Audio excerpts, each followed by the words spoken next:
નમસ્કાર વિદ્યાર્થી મિત્રો, આજે આપણે આપણા નવા ટોપિક અને ખૂબ અગત્યના ટોપિકની શરૂઆત કરવી છે, જેનું નામ છે વિદ્યુત ડાયપોલ અથવા એને કહેવામાં આવે છે વિદ્યુત દ્વિધ્રુવી. આ ગુજરાતી નામ છે વિદ્યુત દ્વિધ્રુવી. શા માટે વિદ્યુત દ્વિધ્રુવી એની ચર્ચા હમણાં આપણે કરીએ છીએ, પણ આપણે સમજીએ કે ખરેખર આ વિદ્યુત ડાયપોલ છે શું. તો વ્યાખ્યા કંઈક આ પ્રમાણે છે કે એકબીજાથી પરિમિત અંતરે એટલે કે ચોક્કસ અંતરે, બરાબર.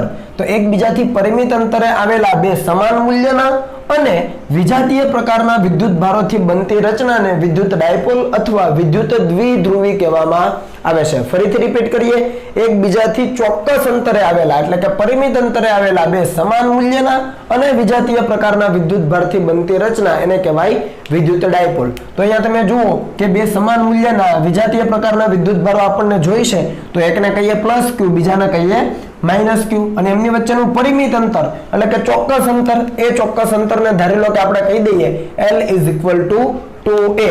તો હવે સમાન મૂલ્ય અને વિજાતીય પ્રકારના વિદ્યુત ભારો મળી ગયા, એમની વચ્ચેનું ચોક્કસ અંતર પણ મળી ગયું. તો આ વિદ્યુત ભારોને આકૃતિ મુજબ ગોઠવેલા છે. જુઓ, અહીંયા માઇનસ ક્યુ વિદ્યુત ભાર છે, અહીંયા પ્લસ ક્યુ વિદ્યુત ભાર છે, બંને વચ્ચેનું અંતર છે L = 2a.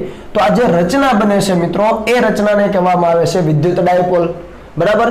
અહીંયા વાત કરેલી આપણે દ્વિધ્રુવી. શા માટે દ્વિધ્રુવી? કારણ કે એના બે ધ્રુવો છે. ખરેખર ધ્રુવ તરીકે અહીંયા એક ઋણ વીજભાર છે અને બીજા ધ્રુવ તરીકે ધન વીજભાર છે.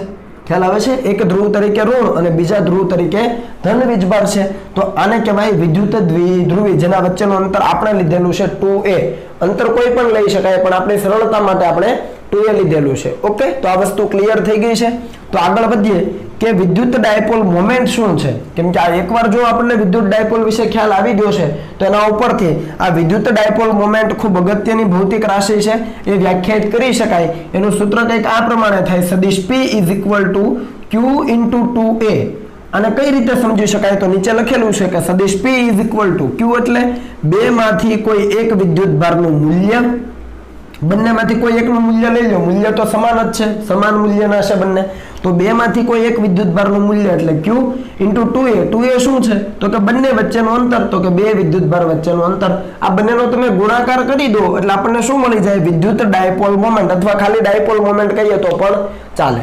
ઓકે, કયું સૂત્ર છે? સદિશ P = Q × 2a. આ સૂત્ર તમારે હંમેશ માટે યાદ રાખવાનું છે. આનો ઉપયોગ આપણે આગળ પણ ઘણી બધી વખત કરવાના છીએ અને આના આધારિત ઘણા બધા દાખલાઓ પણ છે આપણી પાસે. ઓકે, અને અગત્યની થિયરીઓ પણ છે. તો સદિશ P = બે માંથી એક વિદ્યુત ભારનું મૂલ્ય અને બંને વિદ્યુત ભારો વચ્ચેનું જે અંતર છે એનો ગુણાકાર છે. બીજી સૌથી અગત્યની વસ્તુ કે આ વિદ્યુત ડાયપોલ મોમેન્ટ એ સદિશ રાશિ છે. આ વસ્તુ ન ભૂલી જતા. વિદ્યુત ડાયપોલ મોમેન્ટ કેવી રાશિ છે? સદિશ ભૌતિક રાશિ છે. અને સદિશ ભૌતિક રાશિ હોય તો એનું મૂલ્ય પણ હોય, દિશા પણ હોય. મૂલ્ય આ સૂત્રથી આપી શકાય. સદિશ P નું મૂલ્ય શું થાય? તો કે માનાંકમાં સદિશ P = Q × 2a. સદિશ સિવાય લખો તો Q × 2a લખાય મૂલ્યમાં. પણ એની દિશા ક્યાં?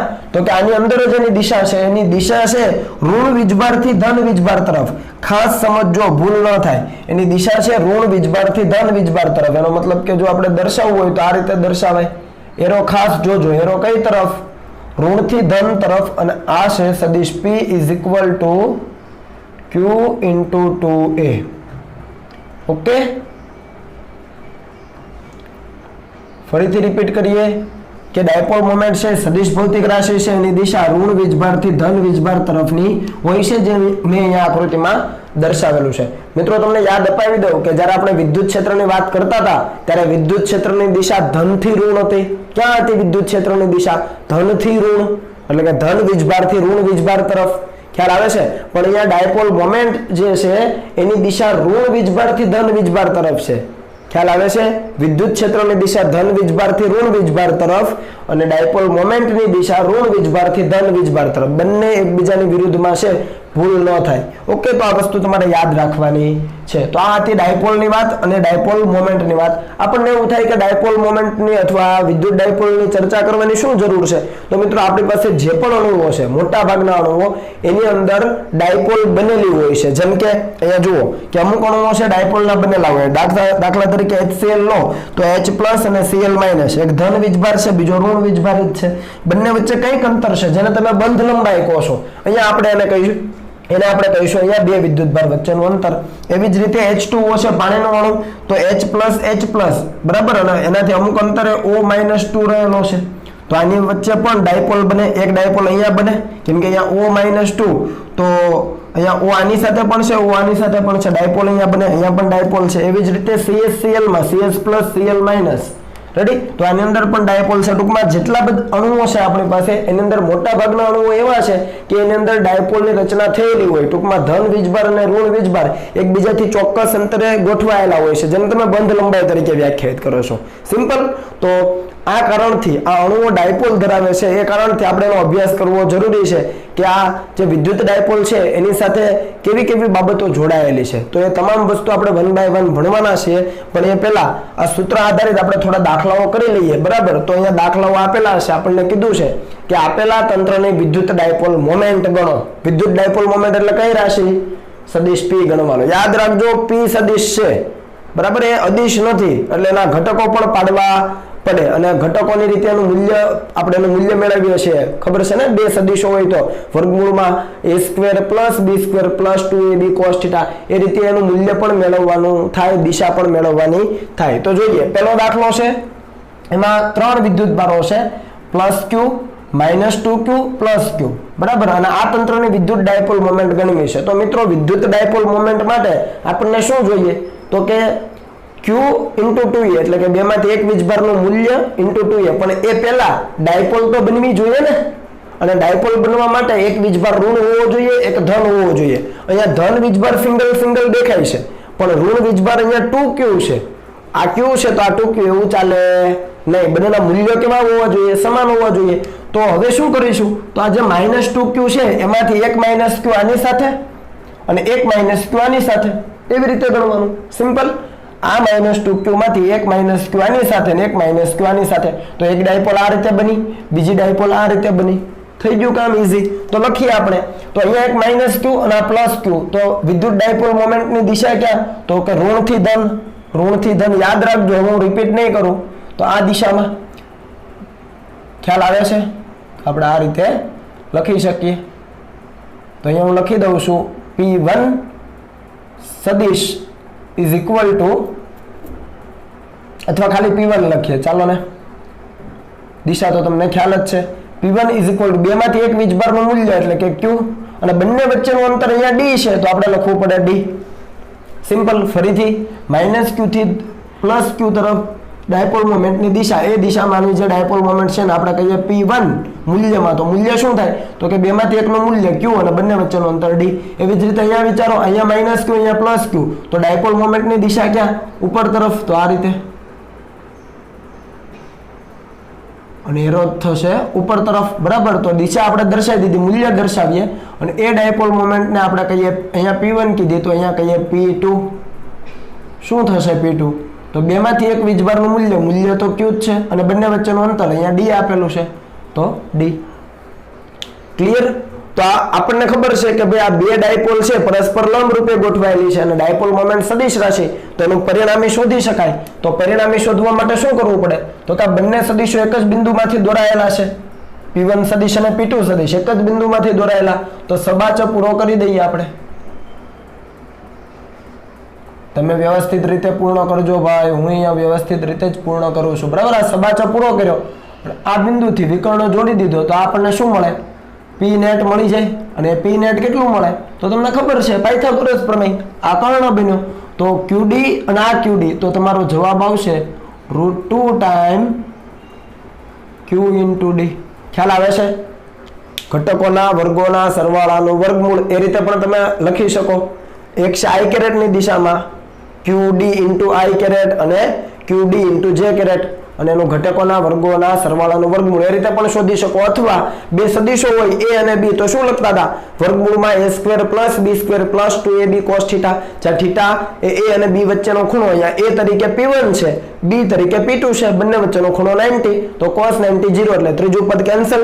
તો વર્ગમૂળમાં ખાલી P1² + P2² કરી દો, એટલે જવાબ મળી જશે √2 × QD, બરાબર. જ્યાં d છે એ બે વીજભાર વચ્ચેનું અંતર છે.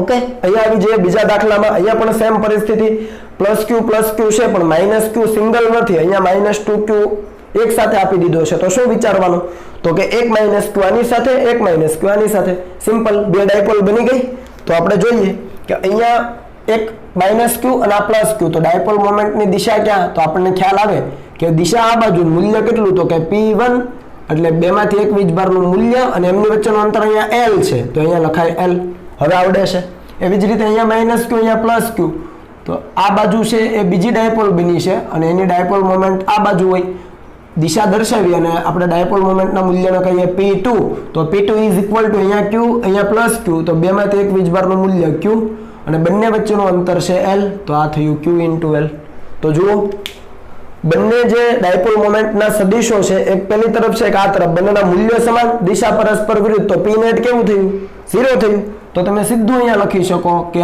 આ તંત્રની પરિણામી વિદ્યુત ડાયપોલ મોમેન્ટ કેવી છે 0 છે સમજ આવે ને બંનેના મૂલ્યો સમાન દિશા પરસ્પર વિરુદ્ધ અથવા સૂત્ર મૂકી દો વર્ગમૂળમાં p1² + p2² plus 2 time p1 p2 cos θ બંને વચ્ચેનો ખૂણો કેટલો બંને સદિશો વચ્ચેનો 180 એ રીતે પણ જવાબ 0 મળી જાય સિમ્પલ ચાલો અહીંયા આગળ વધીએ ત્રિકોણ આપેલો છે ત્રણેય બાજુની લંબાઈ છે a સમબાજુ ત્રિકોણ -q + 2q તો હવે આ +2q નું ડિવિઝન કરવાનું એક +q અહીંયા એક ડાયપોલ અને એક +q અહીંયા બીજી ડાયપોલ તો આપણે લખીએ કે આ પહેલા માટે વાત કરીએ -q અહીંયા એક +q હોય તો એ રીતે વિચારીએ તો -q થી +q તરફ એક ડાયપોલ મોમેન્ટ તો દિશા દર્શાવીએ એનું મૂલ્ય કેટલું તો કે p1 = વીજભારનું મૂલ્ય થાય q અને એમના વચ્ચેનું અંતર છે a સિમ્પલ એવી જ રીતે અહીંયા -q હજુ અહીંયા +q છે તો એ બંને ઉપર વિચારીએ તો ડાયપોલ મોમેન્ટની દિશા ઋણથી ધન તરફ ખ્યાલ આવે ને ઋણથી એ અહીંયા દર્શાવીએ કે નીચે દર્શાવીએ દિશા તો એ જ છે બરાબર તો અહીંયા દિશા દર્શાવીએ અને મૂલ્ય કહીએ p2 તો વીજભારનું મૂલ્ય અને બંને વચ્ચેનું અંતર છે એ હવે તમને આવડે બરાબર તો આ બંને સદિશો થઈ ગયા બંને એક જ દિશાના નથી એટલે ઘટકો પાડવા પડે અને પછી સદિશ સરવાળો અને પછી મૂલ્ય લેવું પડે અથવા ડાયરેક્ટ પણ લઈ શકાય કે આ બંને સદિશો વચ્ચેનો ખૂણો કેટલો વિચારો તો કે 60 ડિગ્રી કેમ કારણ કે આ 60 ડિગ્રી છે સમબાજુ ત્રિકોણ છે અને જો એ 60 ડિગ્રી તો આ પણ 60 ડિગ્રી તો વર્ગમૂળમાં p1² + p2² + 2p1 p2 cos 60 બરાબર અને એ રીતે જો તમે કરશો તો પરિણામી તમને કંઈક આ રીતે મળશે થોડી ભૂલ થઈ છે હા તમે એક્ઝેક્ટ મિડલમાંથી કાઢજો એને ચાલો તો આ થઈ ગયું સ્મોલ p કરવાનો ભાઈ કેપિટલ p નહીં કરતા કેપિટલ p નો મતલબ અલગ છે p નેટ કેટલું મળે તો આપણને ખબર છે કે p1 p2 p1² + p2² + 2p1 p2 cos 60 અને વર્ગમૂળ કરીએ તો તમારો જવાબ આવશે √3 ટાઈમ q * એ આ પરિણામી ડાયપોલ મોમેન્ટનો જવાબ આવે લોજિક કયું તો કે એક ધન વીજભાર બીજો ઋણ વીજભાર હોવો જોઈએ અને બંને વચ્ચેનું અંતર વ્યાખ્યાયિત થવું જોઈએ એટલે ડાયપોલ મોમેન્ટની દિશા પણ મળે મૂલ્ય પણ મળે અને બે જો ડાયપોલ મોમેન્ટના સદિશ હોય તો પરિણામી મેળવવું જ પડે સિમ્પલ તો અહીંયા તમને આ રીતે દરેક દાખલામાં જવાબ મળી જશે બરાબર આ પ્રકારના દાખલાઓ તમને પૂછવામાં આવે છે ખાસ ધ્યાન આપજો દાખલા નંબર 4 અગત્યનો છે કે અહીંયા એક -q વીજભાર મૂકેલો છે અને એનાથી a જેટલા અંતરે બંને બાજુ જુઓ a જેટલું અંતર છે અને ત્યાં એક અર્ધવર્તુળાકાર ચાપ આપેલા આમ તો અર્ધવર્તુળાકાર નથી વર્તુળનો પણ ચોથો ભાગ છે ટૂંકમાં એક ચાપ આપેલી છે એના પરનો વીજભાર છે q આ -q છે તો અહીંયા ધારી લઈએ કે અહીંયા +q છે બરાબર છે તો આ તંત્રને ડાયપોલ ગણવાની છે હવે તમે જુઓ ડાયપોલ મોમેન્ટ ગણવા માટે વિદ્યુતભારો બિંદુવત હોવા જોઈએ ખ્યાલ આવે છે આ બિંદુવત છે પણ અહીંયા જે આ ચાપ પર પથરાયેલો વીજભાર છે બિંદુવત નથી બરાબર છે તો બિંદુવત ન હોય ત્યારે શું કરવાનું તો આપણને ખબર છે કે એક ટુકડો લેવાનો એના પરનો વીજભાર ગણવાનો અને પછી પ્રોસેસ કરવાની વધ્યા આગળ જુઓ અહીંયા આ જે અક્ષ છે સમક્ષિતિજ એની સાથે થીટા ખૂણે એક નાનકડી ચાપ લીધી છે dl લંબાઈની સિમ્પલ નાનકડી ચાપ લેવી પડે હવે નાનકડી ચાપ લઈએ તો એના પરનો વીજભાર પણ સૂક્ષ્મ હોય dq અને કેટલો હોય તો કે λ/dl જ્યાં લેમ્ડા શું છે વિદ્યુત ભારની રેખીય ઘનતા અને વ્યાખ્યાયિત કરવી પડે તો જો અહીંયા વ્યાખ્યાયિત કરી છે કે વિદ્યુત ભારની રેખીય ઘનતા q/l કુલ વિદ્યુત ભારના છેદમાં કુલ લંબાઈ અહીંયા q છે એક પ્લસ છે તો +q છેદમાં l એટલે ચાપની લંબાઈ કેટલી લંબાઈ ઉપર વિદ્યુતભાર પથરાયેલો છે ખરેખર આખું વર્તુળ હોય તો લંબાઈ કેટલી થાય પરિઘ જેટલી 2πr r એટલે અહીંયા a છે તો આપણે 2πa કેવું પડે પણ એનો ચોથો ભાગ છે તો 2πa / 4 કરો તો શું આવે πa/2 આવે તો એ લંબાઈ લખી πa/2 ફરીથી આખી ચાપ હોય તો 2πa અહીંયા ત્રિજ્યા a છે તો 2πa પણ એનો ચોથો ભાગ તો 2πa / 4 કરો તો πa/2 તો તમને લંબાઈ મળી πa/2 આ થયો આપણો લેમ્ડા રેખીય ઘનતા તો એ લેમ્ડાની કિંમત અહીંયા મૂકી શકાય પણ થોડી વાર રહેવા દઈએ અને dl એટલે શું તો કે આ જે ચાપ છે એની લંબાઈ હવે ચાપની લંબાઈ કેટલી તો આપણને ખબર પડે કે આ ચાપ છે એ કેન્દ્ર પાસે ધારી લો કે સૂક્ષ્મ ખૂણો d θ બનાવે સિમ્પલ છે કે આ dl છે એ અહીંયા કેન્દ્ર પાસે d θ જેટલો ખૂણો બનાવે તો આપણે લખી શકીએ કે d θ ખૂણો બરાબર ચાપ એટલે dl ભાગ્યા ત્રિજ્યા તો a જેટલું જ અંતર હોય -q થી અંતર આખું a જ હોય તો / a લખી શકાય ખૂણો બરાબર ચાપ ભાગ્યા ત્રિજ્યા તો એમાંથી dl ને પકડો તો a * d θ થાય તો જો dl ની જગ્યાએ a * d θ લખેલું છે તો આ થઈ ગયો સૂક્ષ્મ વિદ્યુતભાર કોના ઉપર આ dl લંબાઈની ચાપ છે એના ઉપર હવે અહીંયા dq વિદ્યુતભાર પોઝિટિવ છે તો હવે જોજો આ જે -q વિદ્યુતભાર છે એમાંથી પણ -dq લઈ લઈએ સિમ્પલ સમજી શકાય જેવી રીતે અહીંયા +dq વીજભાર છે આ dl લંબાઈની ચાપ ઉપર એ જ રીતે -q વિદ્યુતભારમાંથી -dq સ્મોલ વિદ્યુતભાર લઈ શકાય તો આ +dq અને અહીંયાથી જે -dq લીધો એક સૂક્ષ્મ ડાયપોલ બનાવે હું બોલું છું સૂક્ષ્મ ડાયપોલ તો એ સૂક્ષ્મ ડાયપોલ બનાવે તો સૂક્ષ્મ ડાયપોલ મોમેન્ટ ગણી શકાય તો એ સૂક્ષ્મ ડાયપોલ મોમેન્ટ dp ખ્યાલ આવે છે સૂક્ષ્મ ડાયપોલ મોમેન્ટ dp = વિદ્યુતભારનું મૂલ્ય એ તો સૂક્ષ્મ જ છે તો બેમાંથી એક વીજભારનું મૂલ્ય એટલે dq એક +dq અહીંયાથી એક -dq લીધો તો મૂલ્ય થયું dq અને એમના વચ્ચેનું અંતર કેટલું તો કે અંતર તો સમાન જ છે a જેટલું ખ્યાલ આવો ઓકે હવે dq ની કિંમત તમે ઉપરથી મૂકી દો લેમ્ડા * a * dθ અને સાથે a ગુણાશે અને તમારો જવાબ થશે dp નો લેમ્ડા a² dθ dq ની કિંમત અહીંયા મૂકજો એટલે આ જવાબ મળશે લેમ્ડા a² dθ હવે આ dp સદિશ મતલબ આ dp નું મૂલ્ય મળી ગયું હવે એની દિશા આપણે જોઈએ તો દિશા છે એ -q થી +q તરફ એટલે કે ઉપર તરફ હવે બીજો કોઈ ખંડ લઈએ તો દિશા બદલાય ત્રીજો કોઈ ખંડ લઈએ તો દિશા બદલાય મૂલ્ય આવું નવું જ મળે પણ દિશા બદલાયા કરે ખ્યાલ આવે હવે દિશા બદલાય તો આપણે એના ઘટકો પાડવા પડે તો આપણે શું કરીએ કે આના ઘટકો પાડી દઈએ તો આજે આપણને એક ડાયપોલ મળે છે એના ઘટકો પાડીએ તો સદિશ સ્વરૂપમાં dp સદિશ શું લખાય તો તમે જુઓ કે આ જે dp સદિશ અહીંયા દર્શાવેલો છે -dq થી +dq તરફ ખ્યાલ આવે છે ઉપર તરફ જોયા dp સદિશ દર્શાવેલો છે ઉપર તરફ આના ઘટકો પાડો તો x ઘટક પડે cos θ અને લંબ ઘટક પડે sin θ અને બંને પોઝિટિવ જ છે ખ્યાલ આવે છે તો એક છે dp cos θ i કેરેટ વત્તા એક ઉપર તરફનો dp sin θ j કેરેટ ઘટકો પાડી શકાય બંનેના ચાલો અહીંયા જે dp દેખાય છે તમને એ dp ની જગ્યાએ કિંમત મૂકી દો ભાઈ WhatsApp નું dp નહીં ચેન્જ કરતા આ dp હો લેમ્ડા a² dθ મૂકી દો ચાલો તો લેમ્ડા a² અહીંયા dθ છે cos θ છે i કેરેટ થોડુંક રીઅરેન્જમેન્ટ કર્યું છે સંકલન કરવા એવી જ રીતે પ્લસ dp ની કિંમત મૂકો લેમ્ડા a² આ sin θ જે dθ બાકી * j કેરેટ બરાબર અહીંયા આ જે dp સદિશ છે હવે એનું કુલ ડાયપોલ મોમેન્ટ આપણને જોઈતું હોય તો શું કરવું પડે સદિશ p net = આ જે dp સદિશ નું સંકલન પણ ક્યાંથી ક્યાં તો કે આ એક ખૂણાથી ચાલો અને કેટલો ખૂણો બને 90 અહીંયાથી ચાલો તો આ વત્તા 90 સુધી જાવ એટલે પૂરું થાય તો 0 થી માંડીને 90 ડિગ્રી બરાબર ઇન્ટિગ્રેશન dp સદિશ 0 થી 90 ડિગ્રી આ dp ની કિંમત અહીંયા મૂકી દો અને પછી સંકલન કરો તો સંકલન લેમ્ડા a² તો અચળ છે cos θ dθ નું થાય અને અહીંયા sin θ dθ નું થાય એ રીતે i કેરેટ j કેરેટ વાળા પદ મળશે સંકલન કરશો એટલે આવો જવાબ આવશે લિમિટ સાથે મૂકી દેવાની સંકલન કર્યા પછી લિમિટ મૂકો અપર લિમિટ લોઅર લિમિટ અને ફાઇનલ જવાબ લેમ્ડા a² i કેરેટ વત્તા લેમ્ડા a² j કેરેટ મળશે એ ઓલરેડી તમે અહીંયા જોઈ શકો છો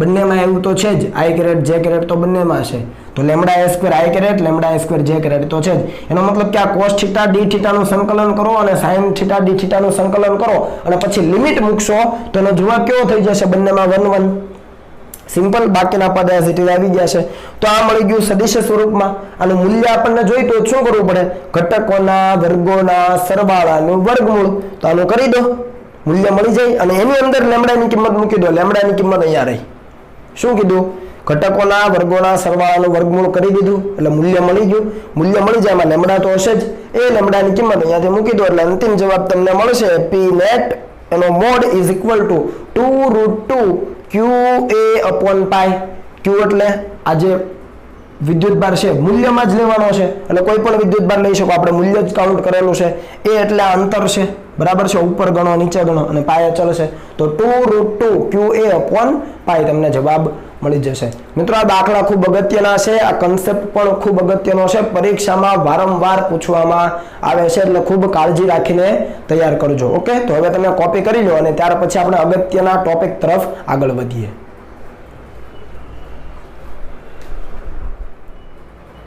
ચાલો મિત્રો આગળ વધીએ। તો આગળની આપણી થિયરી છે વિદ્યુત ડાયપોલની અક્ષ પર વિદ્યુત ક્ષેત્ર। બરાબર, આ વિદ્યુત ડાયપોલને અક્ષ કોને કહેવાય? તો અહીંયા મેં વ્યાખ્યા આપી છે સમજ માટે, તમને ખ્યાલ જ છે કે વિદ્યુત ડાયપોલના બે વિદ્યુત ભારને જોડતી રેખાને વિદ્યુત ડાયપોલને અક્ષ કહેવાય। સૌથી પહેલા આપણે વિદ્યુત ડાયપોલ સમજીએ તો અહીંયા એક -q વિદ્યુત ભાર છે, અહીંયા +q વિદ્યુત ભાર છે અને એમના વચ્ચેનું અંતર તમે જુઓ 2a છે। બરાબર, તો આ અંતર છે એને બે ભાગમાં ડિવાઈડ કરેલું છે, a અને a, અને અહીંયા ડાયપોલ છે એનો મધ્ય બિંદુ છે એ યામાક્ષ પદ્ધતિના ઉગમ બિંદુ પર સંપાત કરેલું છે O। બરાબર, તો O થી +q નું અંતર a અને O થી -q નું અંતર a, ટોટલ અંતર 2a થઈ ગયું। તો આ ડાયપોલની રચના થઈ ગઈ। હવે આ ડાયપોલના બે વિદ્યુત ભારને જોડતી જે રેખા છે, આ ઊભી રેખા, એને જ વિદ્યુત ડાયપોલનો અક્ષ કહેવાય। તો આ z અક્ષ તરીકે આપણે વિદ્યુત ડાયપોલનો અક્ષ લીધી છે અને એને લંબ અક્ષ છે એને આપણે y કીધી છે। આ વસ્તુ ક્લિયર? તો આ થિયરી છે એ જાતે લખવાની કે ભાઈ ધન વિદ્યુત ભાર અને ઋણ વિદ્યુત ભાર એકબીજાથી 2a જેટલા અંતરે છે, ડાયપોલનું જે મધ્ય બિંદુ છે એ યામાક્ષ પદ્ધતિના ઉગમ બિંદુ પર સંપાત થાય છે, O બિંદુથી ધન વીજભારનું અંતર a અને O બિંદુથી ઋણ વીજભારનું અંતર a છે। ઓકે, અને આ જે વિદ્યુત ભારને જોડતી રેખા છે એને કહેવાય ડાયપોલની અક્ષ। તો આ ડાયપોલને અક્ષ ઉપર કોઈ બિંદુ આવેલું હોય, સપોઝ કે અહીંયા ધારી લો કે P બિંદુ છે, તો આ P બિંદુ પાસે પરિણામી વિદ્યુત ક્ષેત્ર કેટલું? આપણને ત્યાં વિદ્યુત ક્ષેત્ર જોઈએ છે, તો આ P બિંદુ છે એ ડાયપોલના મધ્ય બિંદુ O થી z જેટલા અંતરે છે। કેટલા અંતરે છે? મધ્ય બિંદુ O થી z જેટલા અંતરે આવેલું છે। તો ત્યાં પરિણામી વિદ્યુત ક્ષેત્ર કોના કારણે શોધી શકાય? તો કે આપણે કહી શકીએ કે ભાઈ પ્લસ વિદ્યુત ભાર છે, ધન વિદ્યુત ભાર એના કારણે પણ હોય, ઋણ વિદ્યુત ભારના કારણે પણ P બિંદુ પાસે વિદ્યુત ક્ષેત્ર હોય, અને બંને વિદ્યુત ક્ષેત્રોનો સદિશ સરવાળો એટલે P બિંદુ પાસેનું પરિણામી વિદ્યુત ક્ષેત્ર। ઈઝી છે। તો આપણે લઈએ કે ભાઈ ધન વીજભાર છે +q, એના કારણે વિદ્યુત ક્ષેત્ર P બિંદુ પાસે ક્યાં હોય? તો કે વિદ્યુત ભારથી દૂર તરફની દિશામાં, એટલે મેં ઉપર તરફ એરો કરીને E+ દર્શાવ્યું છે। ઋણ વીજભારના કારણે P બિંદુ પાસે ક્યાં હોય વિદ્યુત ક્ષેત્ર? તો કે ઋણ વીજભાર તરફ, એટલે કે નીચે તરફ E-, તો ઉપર તરફ E+, નીચે તરફ E-। કમ્પ્લીટ છે? આખી આ જે ડાયાગ્રામ છે એ વ્યવસ્થિત સમજી લીધા પછી હવે આપણે P બિંદુ પાસે પરિણામી વિદ્યુત ક્ષેત્ર જોઈતું હોય તો EP સદિશ સાથે જ લખીએ તો ધન વીજભારના કારણે વિદ્યુત ક્ષેત્ર પ્લસ ઋણ વીજભારના કારણે વિદ્યુત ક્ષેત્ર બંનેનો સદિશ સરવાળો। ચાલો આગળ વધીએ। P પાસે પરિણામી ક્ષેત્ર ઇક્વલ ટુ, હવે ધન વીજભારના કારણે ક્ષેત્ર એટલે મૂલ્ય અને દિશા બંને, તો મૂલ્ય કેટલું? તો આ છે બિંદુવત વિદ્યુત ભાર છે। બિંદુવત વિદ્યુત ભારના વિદ્યુત ક્ષેત્રનું સૂત્ર KQ/r²। તો આપણે r શોધવું પડે, તો KQ, r એટલે ધન વીજભારથી P બિંદુ સુધીનું અંતર। બરાબર, તો આખું z છે આટલો a હશે, તો આટલું કેટલું થાય? z - a। ફરીથી આખું a છે, આ જે a આપેલું છે આ z અને આ a, તો આટલું કેટલું બચ્યું? z - a। તો z - a² KQ/r² મુજબ KQ/z - a²। અને ડાયપોલ મોમેન્ટ કઈ દિશામાં હોય? તો કે -q થી +q તરફ, ઉપર તરફ અહીંયા મેં દર્શાવી છે। તો એ દિશામાં એકમ સદિશ હોય એનો કઈ દિશામાં હોય? ઉપર તરફ હોય p કેરેટ। ડાયપોલ મોમેન્ટની દિશાનો એકમ સદિશ p કેરેટ હોય તો એ ઉપર તરફ છે, તો વિદ્યુત ક્ષેત્ર જે દિશામાં છે એ દિશામાં એકમ સદિશ p કેરેટ લખાય। સિમ્પલ, આપણે k કેરેટ લખીએ છીએ પણ k કેરેટની જે દિશા છે એ જ દિશા p કેરેટની પણ છે, તો k કેરેટ લખીએ કે p કેરેટ કોઈ ઇશ્યુ નથી, આપણે p કેરેટ લખીએ કેમ કે ડાયપોલ મોમેન્ટ લખીએ છીએ અહીંયા આપણે। બરાબર છે? ચાલો પછી ઋણ વીજભારના કારણે, તો કે નીચે તરફ છે। હવે સમજો, તો દિશા આપણને મળી નીચે તરફ, એનો મતલબ કે -p કેરેટ આવશે, તો એ -p કેરેટ અહીંયા લખી દીધું છે। હવે દિશા લખાઈ ગઈ, મૂલ્ય લખીએ તો KQ/r²। તો ઋણ વીજભારથી P બિંદુનું અંતર કેટલું? તો કે આ z અને આ a, તો z + a એનો સ્ક્વેર થઈ ગયું। તો ધન વીજભારના કારણે પ્લસ ઋણ વીજભારના કારણે માઇનસ શાના આવ્યા? તો કે દિશા વિરુદ્ધ છે એટલા માટે।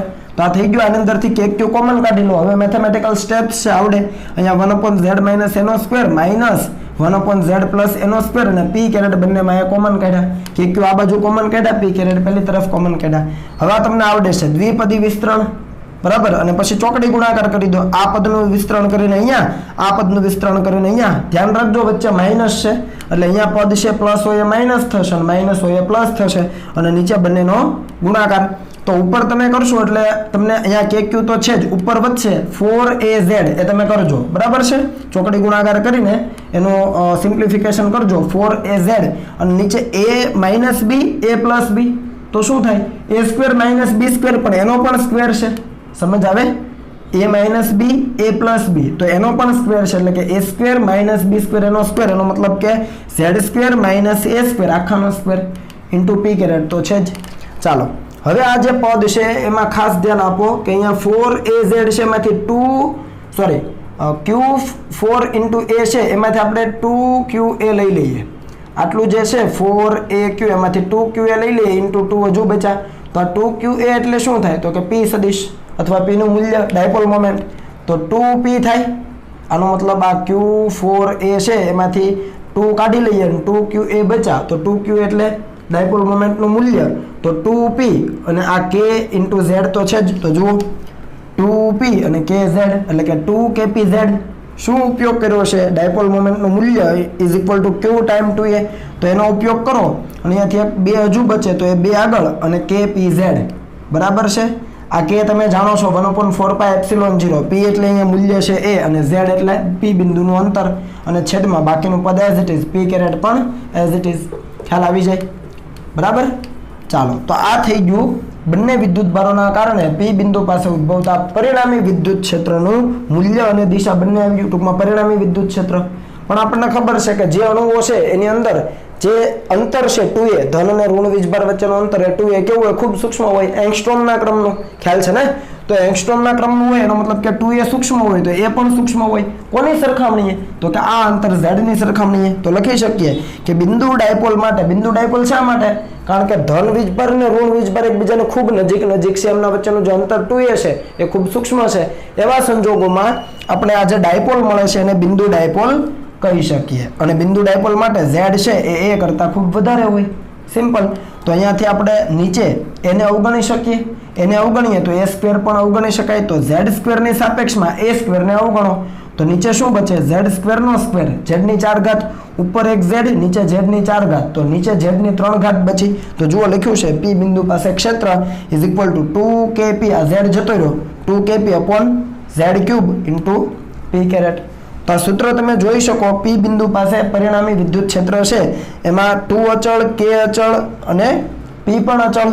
q અચળ હોય ને 2a અચળ હોય તો p પણ અચળ તો વિદ્યુત ક્ષેત્ર 1/z³ મુજબ બદલાય. એટલે સામાન્ય રીતે કહી શકીએ વિદ્યુત ક્ષેત્ર 1/r³ મુજબ બદલાય અને વિદ્યુત ક્ષેત્રની દિશા p કેરેટની દિશામાં, એનો મતલબ કે p સદિશની દિશામાં. p કેરેટ કઈ દિશામાં છે p સદિશની દિશામાં તો વિદ્યુત ક્ષેત્રની દિશા p સદિશની દિશામાં, ટૂંકમાં ડાયપોલ મોમેન્ટની દિશામાં. જો અહીંયા માઈનસ આવે તો આપણે શું કે p સદિશની વિરુદ્ધ દિશામાં, પણ અહીંયા પ્લસ છે એનો મતલબ કે વિદ્યુત ક્ષેત્ર p સદિશની દિશામાં હોય ડાયપોલ મોમેન્ટની દિશામાં. તો આ વસ્તુ યાદ રાખવાની છે. સમજો બિંદુવત વિદ્યુતભારનું વિદ્યુત ક્ષેત્ર kq/r² મુજબ બદલાય પણ ડાયપોલનું વિદ્યુત ક્ષેત્ર 1/r³ મુજબ બદલાય. બિંદુવત વિદ્યુતભારનું વિદ્યુત ક્ષેત્ર 1/r² મુજબ બદલાય પણ ડાયપોલનું 1/r³ મુજબ. ઓકે તો આ વસ્તુ યાદ રહેવી જોઈએ.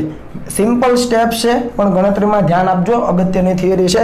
આ સૂત્રનો આપણે ઉપયોગ કરીને દાખલાઓ સોલ્વ કરવાના છીએ. એવી જ રીતે બીજી અગત્યની થિયરી છે અને એ છે વિદ્યુત ડાયપોલની વિષુવ રેખા પર વિદ્યુત ક્ષેત્ર. અહીંયા ક્યાં લીધેલું અક્ષ ઉપર, અહીંયા ક્યાં છે વિષુવ રેખા પર.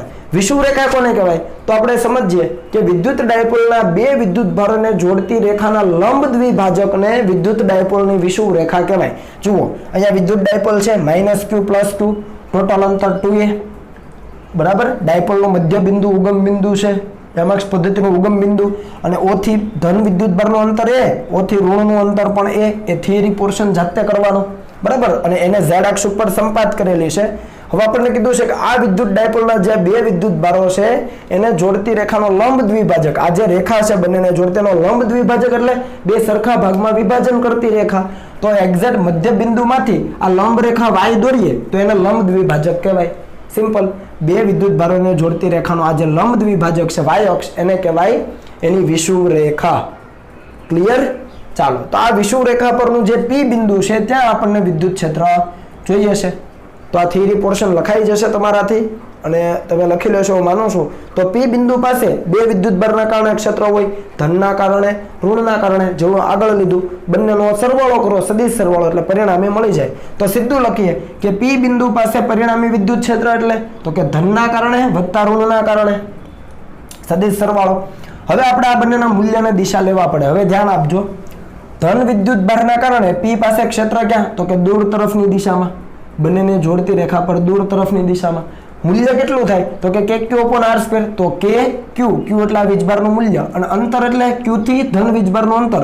તો ધારી લો કે આ O બિંદુથી P બિંદુ છે એ y જેટલા અંતરે છે, અથવા એવું કહેવાય કે ડાયપોલના મધ્ય બિંદુથી વિષુવ રેખા પર આવેલા P બિંદુએ કે જે y જેટલા અંતરે છે ત્યાં ક્ષેત્ર શોધવું હોય, તો આ y જેટલું અંતર છે, આ a જેટલું અંતર, તો આ તો કર્ણ બન્યો કાટકોણ ત્રિકોણમાં. તો √y² + a², પણ KQ/R² મુજબ આનો સ્ક્વેર કરો તો વર્ગમૂળ જતું રહે, તો y² + a². ઓકે. એવી જ રીતે ઋણ વીજભારના કારણે P પાસે ક્ષેત્ર ક્યાં, તો કે ઋણ વીજભાર તરફ. ખ્યાલ છે આપણને, બરાબર? તો એનું મૂલ્ય કેટલું થાય, તો કે E- મૂલ્ય લખું છું, દિશા તો દર્શાવી જ છે, KQ/R², જેટલું અંતર આ છે એટલું જ અંતર આ પણ હોવાનું, કેમ કે આ a છે અને આ y છે, તો આ કર્ણ બન્યો, બરાબર? તો KQ/R² મુજબ KQ/y² + a². મૂલ્ય મળી ગયા, દિશા પણ મળી ગયા. હવે જુઓ, બંને અલગ અલગ દિશાના છે, તો શું કરવું પડે, ઘટકો પાડવા પડે. એના માટે આપણે ધારી લઈએ કે આ જે ખૂણો છે થીટા છે, સપોઝ, બરાબર? આ ખૂણો થીટા હોય તો સામેનો ખૂણો પણ કેટલો બને, થીટા જ બને, બરાબર? આ થીટા તો આ પણ થીટા. હવે જો આ થીટા હોય તો નીચેનો પણ થીટા જ છે, સિમેટ્રી છે, કેમ કે અંતર આ પણ a છે, આ પણ y છે, અને આ કર્ણ છે. એવી રીતે આ પણ a, આ પણ y, આ કર્ણ, તો આ ઉપર થીટા તો નીચે પણ થીટા. તો હવે ઘટકો પાડો, તો E+ ના ઘટકો એક E cos θ, E sin θ, E plus cos θ, E plus sin θ. એવી જ રીતે E minus ના પાડો, તો આ થીટા છે તો E minus cos θ અને નીચે E minus sin θ. ઘટકો પાડતા તમને આવડે છે. હવે જુઓ, E plus નું મૂલ્ય જુઓ અને અહીંયા E minus છે એનું મૂલ્ય જુઓ. મૂલ્ય સરખા, થીટા પણ સરખા, એનો મતલબ કે બંને સમાન મૂલ્યના પરસ્પર વિરુદ્ધ દિશામાંના ઘટકો એ કેન્સલ થાય, એટલે E minus cos θ અને E plus cos θ બંને એકબીજાની અસરને કેવી કરે, નાબૂદ કરે. તો વધ્યા કયા, તો કે E plus sin θ, E minus sin θ. સમજાય? કારણ કે બંને એક જ દિશાના છે, કેન્સલ થશે નહીં. બંનેના cos θ ઘટકો સમાન મૂલ્યના પરસ્પર વિરુદ્ધ દિશામાંના, એટલે કેન્સલ. તો આપણે લખી શકીએ P બિંદુ પાસે પરિણામી ક્ષેત્ર. હવે તો cos ઘટકો કેન્સલ થઈ ગયા, તો વધ્યા કયા, માત્ર sin ઘટકો, અને નીચે તરફ છે z અક્ષની દિશામાં. ધ્યાન આપજો, પણ આ ઋણ z અક્ષ છે, ઉપર z છે તો નીચે ઋણ z હોય. તો E minus નું શું લખાય, તો કે E plus નું શું લખાય, તો કે E plus sin θ મૂલ્ય થયું, અને દિશા તો કે -j². ફરીથી E plus નું મૂલ્ય કેટલું, તો કે E plus sin θ, અને દિશા તો કે નીચે તરફ -j². એવી જ રીતે E minus માટે વાત કરો તો કે E minus sin θ મૂલ્ય થયું, અને દિશા તો કે -j². બંને -j² ની દિશામાં. આ વસ્તુ સમજ પડી, બરાબર? અથવા તમે એવું પણ કરી શકો, આનો i∠j² લખો, E minus નો i∠j² લખો નિશાની સાથે સદિશ સ્વરૂપમાં, અને પછી સદિશ સરવાળો કરો, i કેન્સલ થશે, કેમ કે એકનો પ્લસ છે તો બીજાનો માઇનસ છે. સિમ્પલ. તો વિદ્યા માત્ર -j ઘટકો, તો અહીંયાથી માઇનસ કોમન બંનેમાંથી, તો અને sin θ j² પણ કોમન, તો જો માઇનસ કોમન, sin θ j² અહીંયા કોમન, તો અહીંયા શું વધ્યું, માઇનસ તો નીકળી ગયું, તો E પ્લસ, અહીંયાથી માઇનસ આવી ગયું તો પ્લસ E માઇનસ. સિમ્પલ. બાકીનું એઝ ઇટ ઇઝ. હવે E પ્લસ અને E માઇનસ બંનેના મૂલ્યો સમાન છે, એટલે 2 ટાઈમ થઈ ગયું, તો મેં સીધું લખ્યું છે માઇનસ એઝ ઇટ ઇઝ, આનું 2 ટાઈમ થઈ ગયું, અને 2 ટાઈમ KQ/y² + a², તો લખાઈ ગયું. sin θ, અહીંયા sin θ લાગુ પડો, સામેની બાજુ a છેદમાં કર્ણ, તો એના છેદમાં કર્ણ, અને p² તો છે જ. p² એટલે ખરેખર કઈ રીતે છે, તો કે આ જે j² નહીં આવે, અહીંયા આ ભૂલ છે, z છે તો k² આવે, એટલે અહીંયા k² આવશે માઇનસ, અને અહીંયા પણ -k². આટલું ચેન્જ કરજો, ચાલો, અને અહીંયા પણ k². ઓકે. તો અહીંયા minus as it is, E plus અને E માઇનસ ના મૂલ્યો સમાન, એટલે 2 ટાઈમ થશે, તો 2 ટાઈમ KQ/y² + a², અને sin θ ની કિંમત મૂકી. આ k² એટલે કઈ દિશામાં, તો કે z અક્ષની દિશામાં, +z. તો એ દિશામાં k² હોય તો એ દિશામાં p² પણ હોય જ, કેમ કે જે દિશામાં ડાયપોલ મોમેન્ટ એ દિશામાં એનો એકમ સદિશ. તો k² ઉપર તરફ, તો p² પણ ઉપર તરફ, તો k² કહીએ કે p², એટલે k² ને મેં રિપ્લેસ કર્યો છે p² થી. કોઈ ઇશ્યુ નથી.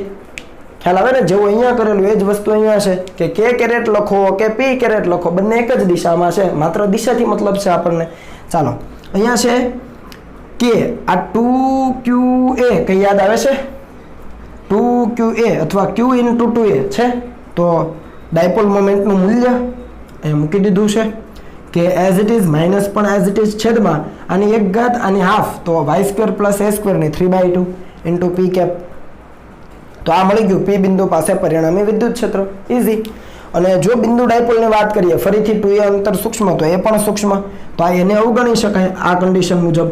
તો એને અવગણો તો y² ની 3/2 સ્ક્વેર અને સ્ક્વેર રૂટ જાય તો y ની 3 ઘાત બચે. તો p પાસે પરિણામી ક્ષેત્ર -kp/y³ * p કેરેટ. હવે અહીંયા જુઓ પરિણામી વિદ્યુત ક્ષેત્ર આપણને મળી ગયું છે. તો E proportional to 1/y³ એનો મતલબ E proportional to 1/r³ મુજબ બદલાય. અહીંયા પણ એવું જ હતું જુઓ. એટલે વિષુવરેખા પર લઈએ કે અક્ષ ઉપર લઈએ, વિદ્યુત ક્ષેત્ર 1/r³ મુજબ બદલાય. બીજું કે વિષુવરેખા પર વિદ્યુત ક્ષેત્ર છે એ કોની દિશામાં છે? -p caret. જુઓ આ મૂલ્ય છે kp/y³, પણ દિશા -p કેરેટ, એનો મતલબ કે p કેરેટ ઉપર તો -p કેરેટ નીચે, -p કેરેટ નીચે, એટલે વિદ્યુત ડાયપોલ મોમેન્ટ છે એની વિરુદ્ધ દિશામાં, તો એની દિશા વિદ્યુત ડાયપોલ મોમેન્ટની વિરુદ્ધ દિશામાં. ઈઝી છે. ઓકે, તો આ બંને વસ્તુ યાદ રાખવાની છે.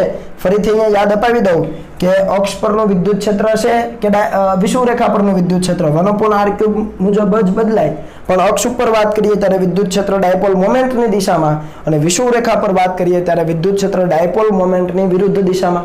બીજું કે માત્ર મૂલ્યની સરખામણી કરો, તમે દિશા થોડી વાર ભૂલી જાઓ, તો અહીંયા 2kp/z³, ખરેખર z એટલે અંતર જ છે, એવી જ રીતે y એટલે અંતર છે, અહીંયા kp/y³. તો આ અક્ષ પરનું વિદ્યુત ક્ષેત્ર એ વિષુવરેખા પરના વિદ્યુત ક્ષેત્ર કરતા બમણું છે. જુઓ kp/y³ છે એનું અહીંયા ડબલ થઈ ગયું, kp/z³ પણ 2 ટાઈમ. તો અક્ષ પરનું વિદ્યુત ક્ષેત્ર એ વિષુવરેખા પરના વિદ્યુત ક્ષેત્ર કરતા કેવું છે? બમણું છે. આ વસ્તુ પણ તમે નોંધ કરી લેજો. ઓકે, તો આ બંને થિયરી ખૂબ સારી રીતે તૈયાર કરજો. આ સૂત્ર તમને યાદ રહેવા ખૂબ જરૂરી છે. અક્ષ પર અને વિષુવરેખા પર દિશા સાથે. ઓકે, અહીંયા નેગેટિવ આવે છે, અહીંયા નેગેટિવ નથી. આ વસ્તુ જોજો અને સારી રીતે નોટ ડાઉન કરી લો અને પછી આપણે આગળ વધીએ.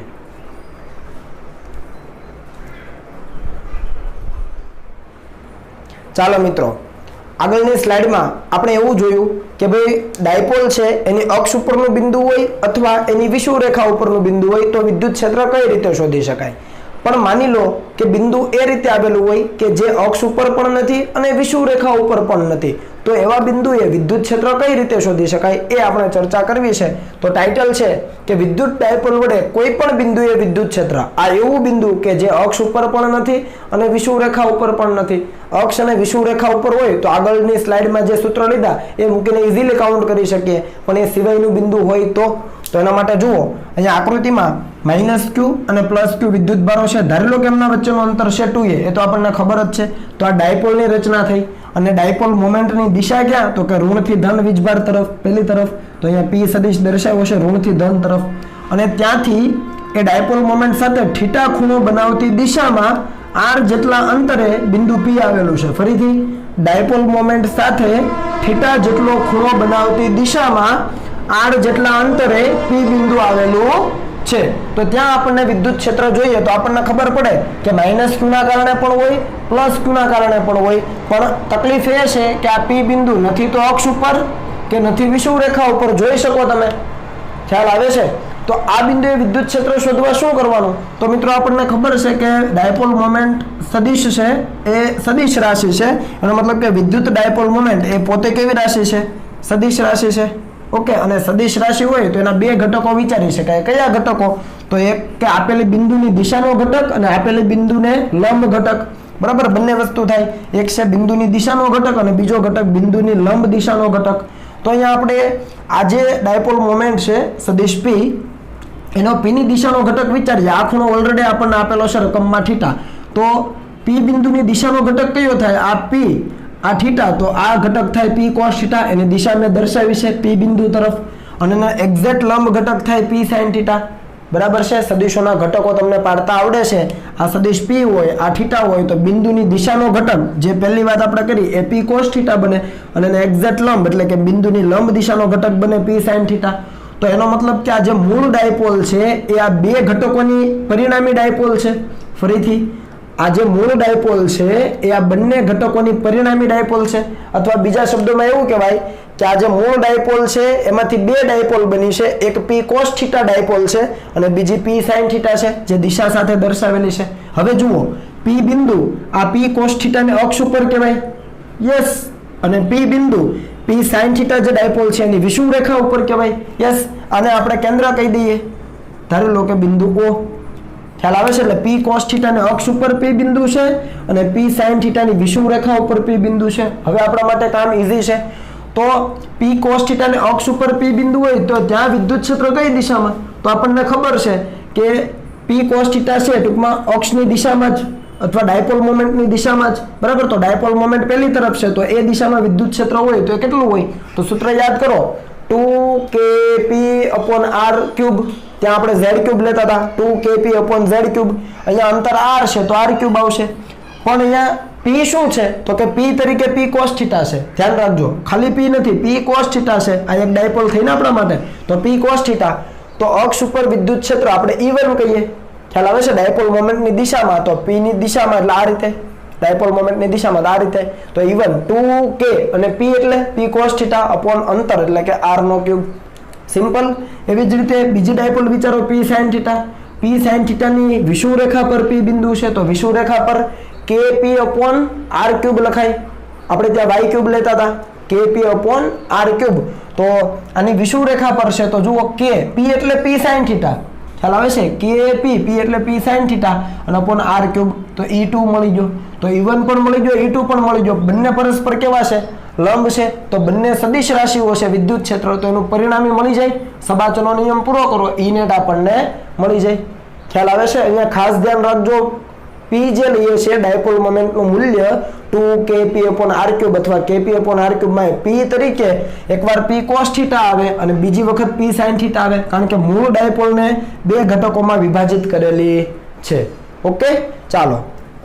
તો પરિણામી વિદ્યુત ક્ષેત્રનું મૂલ્ય એટલે તો કે આ જે બંને ઘટકો છે એના વર્ગોના સરવાળાનું વર્ગમૂળ.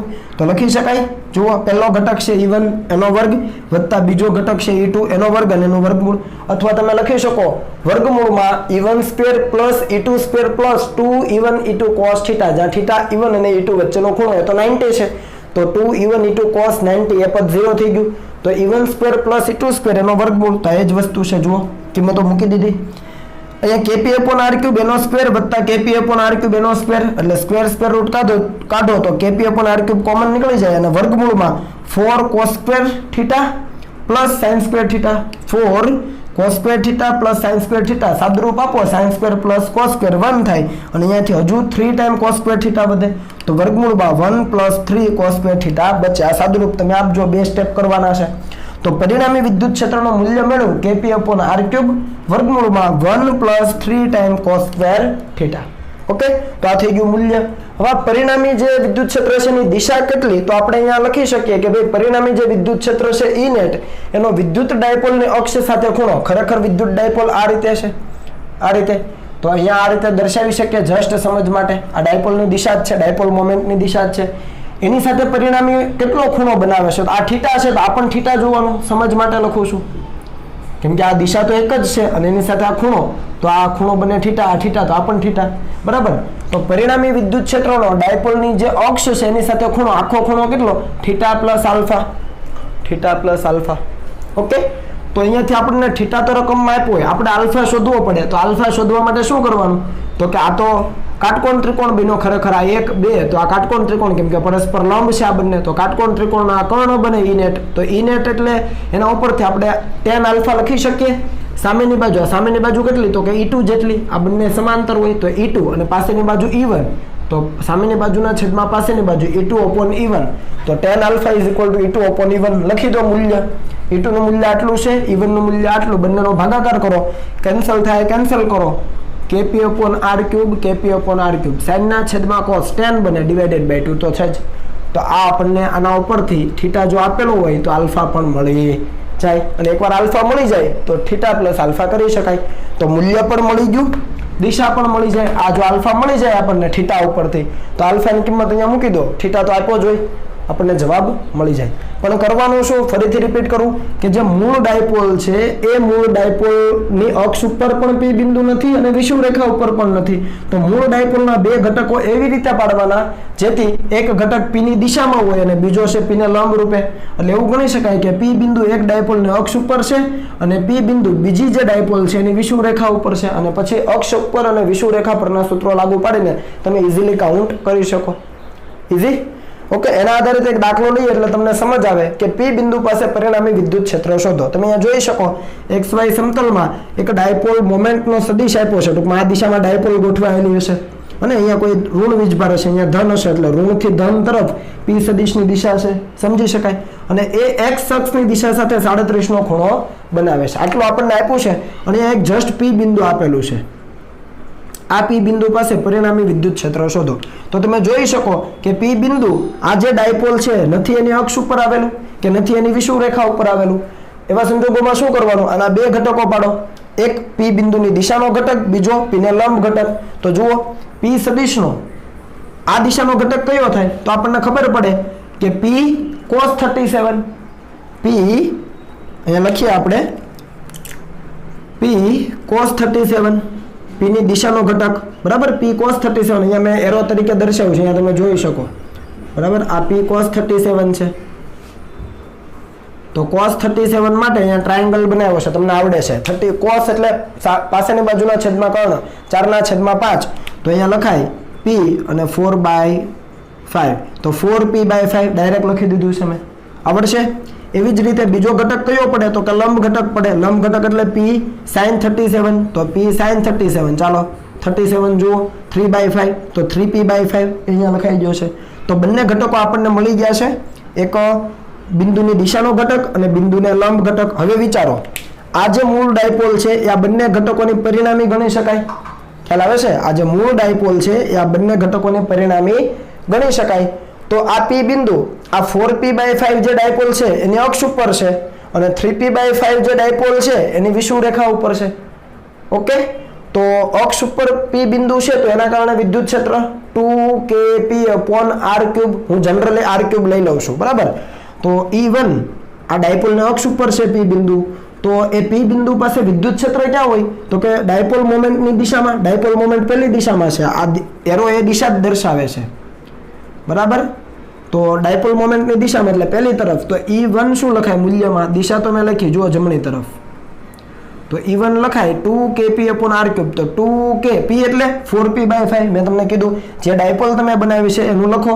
તો 2k, p ની જગ્યાએ 4p/5 અપોન અંતર કેટલું છે, તો કે આ કેન્દ્ર O કહેતા હોય ડાયપોલનું કેન્દ્ર O, તો ત્યાંથી d છે તો d3. એવી જ રીતે 3p/5 જે ડાયપોલ છે, બરાબર છે, એની આ વિષુવરેખા ઉપર છે પી બિંદુ, તો વિષુવરેખા પર kp/r3. તો k * p એટલે 3p/5, k 3p/5 upon r3. r3 એટલે આ અંતર કેટલું છે વિષુવરેખાથી, તો કે આ લંબ અંતર છે d, તો d3. ખ્યાલ આવે ને? તો E1 પણ મળી ગયો, E2 પણ મળી ગયો.